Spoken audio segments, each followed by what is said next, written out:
सामने आया है हरियाणा चुनाव प्रचार के दौरान कि अगर यूपी में योगी को रखना है तो पंडितों को मारना पड़ेगा। इस पर आप क्या कहेंगे? जी बिल्कुल नहीं, ऐसा योगी के शासन तो बहुत अच्छा है। हम यूपी के रहने वाले हैं। सुरजेवाला डब्बाला एक अभी बहुत छोटे लेवल का नेता है, वो अभी उस लेवल का नेता नहीं है। वो कुछ भी बोलेगा उससे कोई फर्क नहीं पड़ने वाला है। रणदीप सुरजेवाला खुद अपनी जमानत जब्त करवा के बैठा हो रहा है और वो ऐसे बयान दे रहा है जो समाज को बांटता है। वो तो जी न्याय की राजनीति कर रहे हैं। न्याय किसी ना हिंदू देख रहे हैं ना मुसलमान, वो तो सबके लिए भला कर रहे हैं। योगी जी ने जो काम करा है उन्होंने किसी जात पात को नहीं देखा। उन्होंने जो बदमाश गुंडे थे उनको सबक सिखाया। योगी जी अपना ठीक काम कर रहे हैं और वो ऐसा कोई जाति विशेष के लिए कभी कोई ऐसा काम नहीं करते। अगर यूपी में योगी को बचाना है तो पंडितों को मारना पड़ेगा। इस बयान ने एक बार फिर राजनीतिक माहौल को गर्म कर दिया। आपको बता दें कि असल में कांग्रेस के कद्दावर नेता रणदीप सुरजेवाला ने हरियाणा चुनाव प्रचार के दौरान ये बात कही कि अगर यूपी में योगी को बचाना है तो पंडितों को मारना पड़ेगा। अब इस बयान पर जनता क्या कहती है, क्योंकि इस बयान ने राजनीति माहौल तो गर्म कर दिया है और एक बार इस बयान ने फिर से चर्चा के लिए लोगों को एक विषय दे दिया है। लेकिन जनता क्या सोचती है इस बयान पर, ये जानने के लिए हम जनता के बीच पहुंचे हैं और जान लेते हैं कि जनता आखिर इस बयान का कितना समर्थन करती है। तो सर, जिस तरह से रणदीप सुरजेवाला ने ये बयान दिया है कि यूपी में योगी को बचाना है तो पंडितों को मारना पड़ेगा, क्या सोचते हैं आप? मैम, क्या है कि योगी के राज में यूपी इतना बदल गया है कि उन्होंने अपने उसमें इतना बदलाव कर दिया कि उसे देख के जितने भी कांग्रेस के नेता और विपक्षी दल सब हैं वो इतने बौखलाए हुए हैं कि उनको कुछ ना कुछ बहाना चाहिए कि किसी भी मुद्दे के कारण भाई योगी को घेरा जाए। बाकी ऐसा कुछ नहीं है कि उन्होंने कुछ ऐसी पॉलिटिक्स की है। उन्होंने जो कार्य किए बड़े सोच समझ के बढ़िया कार्य करे। यूपी में लोग इतने खुश है बहुत ज्यादा। ये उनका अपनी मानसिकता दर्शाता है कि हाँ, ये जो कांग्रेस के नेता हैं इनकी क्या मानसिकता बन चुकी है जो आजकल ऐसी भाषण वगैरह दे रहे हैं। आप क्या कहना चाहेंगे सर, जिस तरह से पंडितों का सहारा लेकर बीजेपी पर वार किया है, क्या कहना चाहेंगे? वो तो जी न्याय की राजनीति कर रहे हैं। न्याय किसी ना हिंदू देख रहे हैं ना मुसलमान, वो तो सबके लिए भला कर रहे हैं। सबका विकास सबका साथ। लेकिन ये जो है ये सिर्फ अपनी गाए जा रहे हैं, अल्लाह अकबर करते जा रहे हैं, अपना एक तरफ बोल रहे हैं। हम भी यहाँ पे भी हम हैं और यहाँ पे भी हम हैं। इनका तो यही कहना है यहाँ खुदा वहाँ खुदा, जहाँ नहीं खुदा वहाँ कल खुदेगा। इनका मानना ये है।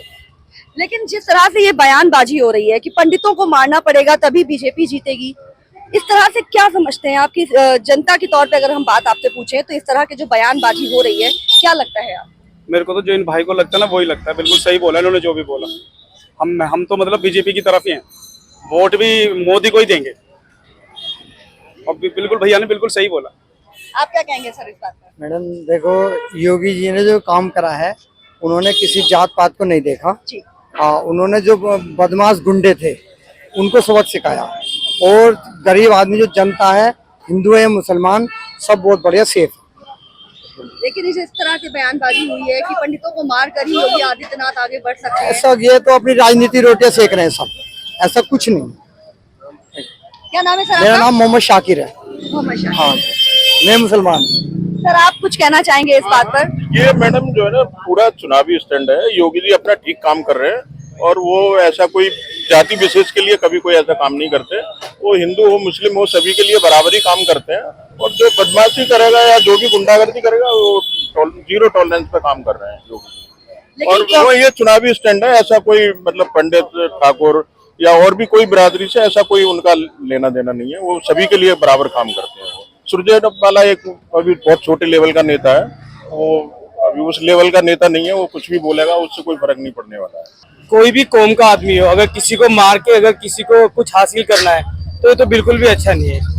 मैं मुसलमान हूँ, आप हिंदू है, अगर मैं आपको मारूंगा तो इसमें किसी को कोई बेनिफिट ही नहीं है। तो बात पंडितों को मारने की है तो ये बिल्कुल भी अच्छा नहीं है। जिस तरह से बयानबाजी हो रही है, चुनाव हरियाणा के चुनाव चल रहे हैं, नेता लोग लगातार एक दूसरे के ऊपर जो है आरोप प्रत्यारोप कर रहे हैं, विवादित बयान दे रहे हैं, क्या लगता है आपको ऐसा होना चाहिए? बिल्कुल भी नहीं होना चाहिए। अगर हिंदुस्तान में इंडिया में रहना है तो सबको मिलजुल के रहना चाहिए। मेरा तो यह मानना है कि कांग्रेस मतलब इतनी गंदी भाषा और इतने देश के लोग देख रहे हैं उनकी भाषा को कि एक ऐसी भाषा का उपयोग करा जा रहा ना तो सब समाज में मानने ना की है।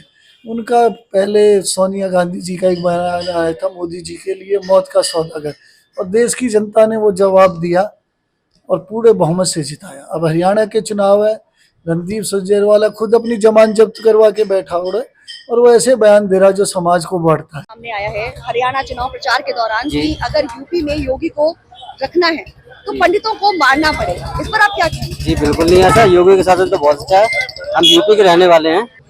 आपको बता दें कि हमने यहाँ पर जनता से बात की, जिस तरह से रणदीप सुरजेवाला ने ये बयान दिया प्रचार प्रसार के दौरान कि अगर यूपी में योगी को बचाना है तो पंडितों को मारना पड़ेगा। एक तरह से उन्होंने पंडितों का सहारा लिया और बीजेपी पर निशाना साधा। लेकिन इस बयान के बाद जो है राजनीतिक माहौल तो गर्म हुआ ही हुआ, लेकिन जनता के बीच चर्चा का विषय भी बन गया। और जब जनता से हमने इस बारे में बात की तो जनता इस बयान के समर्थन में नहीं है। जनता का कहना है कि सरकार कोई भी हो, लेकिन इस तरह के बेवजह के बयान देना किसी भी नेता को शोभा नहीं देता।